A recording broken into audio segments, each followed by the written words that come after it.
Missile हमला जो है वो होता है। और ये देखिए, ये तस्वीर इस वक्त हम आपको विक्ट्री साइन दिखाते हुए इस्माइल हानिया की ये कल की तस्वीर हम आपको दिखा रहे हैं। ये मैंने तभी कहा थोड़ी देर पहले कि चेहरे पर आपको कोई ऐसी शिकन नजर नहीं आएगी, कोई ऐसी चिंता नजर नहीं आएगी। बॉडी लैंग्वेज में आप देखिए, ऐसा नहीं लग रहा कि कुछ ऐसा हो सकता है इस्माइल हानिया के साथ। लेकिन चंद घंटे के बाद ही शपथ ग्रहण होता है और शपथ ग्रहण के ठीक कुछ वक्त के बाद, कुछ घंटों के बाद ये खबर आती है कि इस्माइल हानिया को ढेर कर दिया गया है। ये तस्वीरें हम कल के शपथ ग्रहण, ईरान के नए राष्ट्रपति जब अपने पदभार को ग्रहण कर रहे थे, ये तब की तस्वीर हम आपको दिखा रहे हैं। लेकिन और जानकारी जो इस्माइल हानिया से जुड़ी हुई है वो हम आपको कुछ ग्राफिक्स के माध्यम से, कुछ और तस्वीरों के माध्यम से लगातार आपको यहां पर दिखाते रहेंगे। और किस तरह से क्या कुछ हमास को आगे बढ़ाने में इस्माइल हानिया की भूमिका रही है वो भी आपको बताएंगे।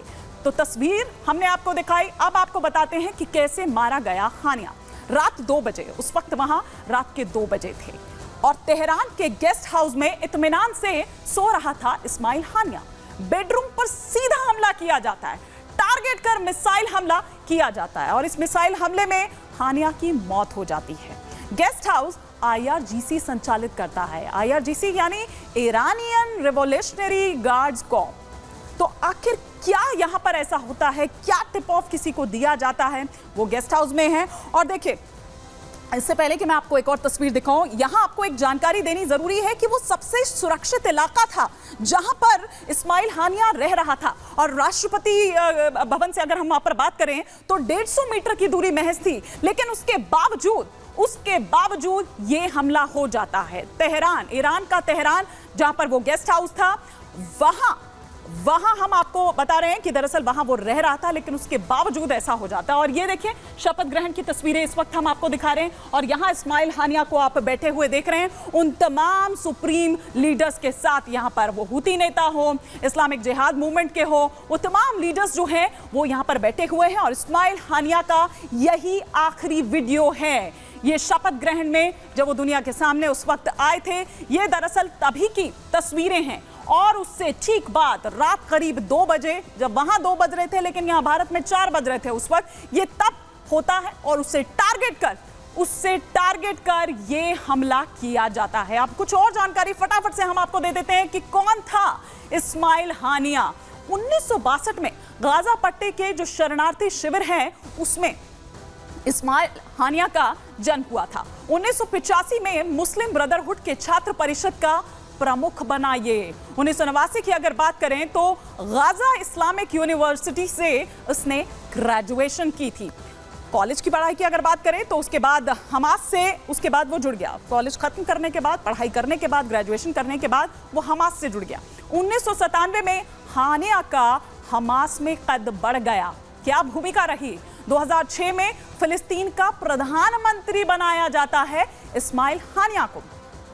फिर 2007 में प्रधानमंत्री पद से बर्खास्त कर दिया जाता है इस्माइल हानिया को। 2016 में हमास का फिर प्रमुख बनाया गया था इस्माइल हानिया। 2017 में खुद को फिलिस्तीन का PM घोषित कर दिया खुद इस्माइल हानिया ने।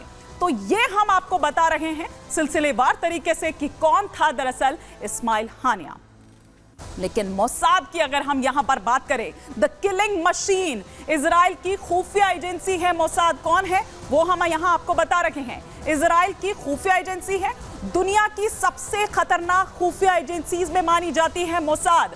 दुश्मन को कतई नहीं छोड़ती है। मतलब एक बार अगर दुश्मन ने कुछ ऐसा हिमाकत कर दी तो फिर उसके बाद उसको खत्म करके, उसका खात्मा करके ही दम लेती है।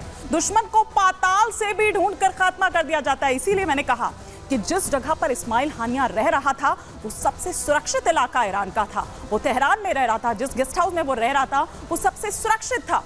कई देशों में मोसाद का खुफिया नेटवर्क है और बारीकी से ऑपरेशन की जो प्लानिंग है उसको अंजाम देता है। कानो कान किसी को भी खबर नहीं लगती है। इसीलिए मोसाद द किलिंग मशीन, इसको हमने यहाँ नाम दिया है। जासूसों के जरिए एकदम सटीक जानकारी जो है वो मोसाद हासिल करता है। और ऐसी ही जो तमाम जानकारियां हैं कि उसके बाद कहां जाएगा इस्माइल हानिया, क्या करेगा, क्या क्या उसके वेयर अबाउट्स हैं, उसकी जानकारी ली और फिर उसके बाद टारगेट कर मिसाइल से उस पर हमला कर दिया जाता है। मुश्किल से मुश्किल मिशन में भी कामयाबी जो है वो दरअसल हम यहाँ पर आपको दिखा रहे हैं।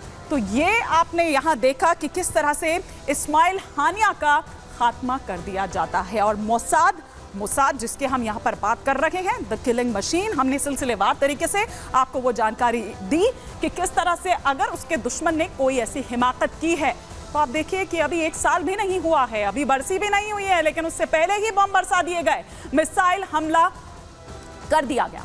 अब हम यहाँ पर बात कर रहे हैं कि इजराइल का ये बदला जो है 24 घंटे में 2 ढेर कर दिए। ये हम क्यों कह रहे हैं? क्योंकि ऐसा सिर्फ ईरान में ही नहीं हुआ, तेहरान में ही नहीं हुआ, बल्कि बेरूत में भी हुआ। उसका एक और दुश्मन हिजबुल्लाह कमांडर जिसे ढेर कर दिया गया, ये यहाँ पर आप देख पा रहे हैं।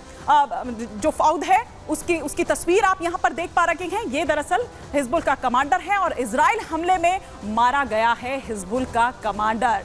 हिजबुल्लाह कमांडर फौज शुक्र हमले में ढेर हो गया। तो ये हम आपको दिखा रहे हैं कि इजराइल के जो भी दुश्मन हैं, पिछले 24 घंटे के अंदर 2 ये टारगेट सेट किए गए और दोनों को ढेर कर दिया गया। हिजबुल्लाह चीफ नसरुल्लाह का करीबी था दरअसल। अगर फौज की हम यहाँ पर बात करें तो इजराइल में हुए कई हमलों में शामिल होने का दावा भी किया जाता है। 1983 बेरूत बम धमाके में फौज की अहम भूमिका थी। बेरूत में अमेरिकी सैन्य कैंप पर हमला हुआ था, तो उसमें किस तरह की भूमिका रही, क्या कुछ था? बम धमाके में 300 अमेरिकी फ्रांसीसी सैनिक भी मारे गए थे। एक बड़ा हमला था 24 घंटे में इजराइल के, लेकिन जो 2 दुश्मन हैं उसे ढेर कर दिया जाता है, टारगेट सेट किया जाता है, जानकारी इकट्ठा की जाती है और फिर उसके बाद एक्शन लिया जाता है। इजराइल के 2 हमलों से अब हलचल काफी ज्यादा हो गई है, भारी हलचल देखने को मिल रही है। आइए हम फौज शुक्र, जिसके बारे में हमने आपको यहाँ पर जानकारी दी कि किस तरह से क्या कुछ उसकी भूमिका रही है, उन बम धमाकों की भी हमने बात की जिसमें इतने लोगों की जान चली गई, अमेरिकी सैनिक हो, फ्रांसीसी हो, उनकी भी। ये आप यहाँ फौज शुक्र को देख पा रहे हैं, जो हिजबुल का कमांडर है उसको भी ढेर कर दिया गया। तो 24 घंटे और 24 घंटे में ये 2 टारगेट सेट किए जाते हैं, एक फौज शुक्र को किया जाता है और साथ ही साथ हमने इस्माइल हानिया की बात की, ये 2 टारगेट जो सेट है वो किए जाते हैं। और इजराइल में जो कई हमले हुए हैं ये बताया जाता है कि उसमें इसका हाथ था। तो इसीलिए इजराइल ने दुश्मन नंबर ये दूसरा हो, दुश्मन नंबर वो पहला हो, इन दोनों ही दुश्मनों को ठिकाने लगा दिया, क्योंकि अपने दुश्मनों को छोड़ता नहीं है इजराइल, पाताल से भी ढूंढ लाता है। थोड़ी देर पहले हम आपको यहाँ पर दिखा रहे थे, लेकिन यहाँ आइए फटाफट से आपको कुछ और यहाँ पर हम जानकारी देते हैं और यहाँ पर बताते हैं कि किस तरह से दरअसल ये जो पूरा अटैक है, ये जो इस्माइल हानिया है उसको किस तरह से ढेर किया गया। फौज शुक्र के बारे में आपने यहाँ पर देखा, लेकिन ये देखिए एक एक कर हम यहाँ पर आपको दिखा रहे हैं। ये पहले आप इस्माइल के हानिया को देख रहे हैं, हानिया इस्माइल को देख रहे हैं, हमास चीफ को, जिसको ढेर कर दिया जाता है वहाँ गेस्ट हाउस में। और यहाँ फौज शुक्र जो हिजबुल्लाह कमांडर हैं वहाँ बेरूत में, उसे ढेर कर दिया जाता है। तो एक टारगेट सेट किया गया तेहरान में, ईरान में, और एक टारगेट सेट किया गया बेरूत में, और दोनों को ही खात्मा उनका कर दिया गया। तो हमने आपको बताया, ये 2 तस्वीरों के जरिए उन दोनों दुश्मनों को आप देख रहे हैं जो इजराइल के दरअसल दुश्मन है।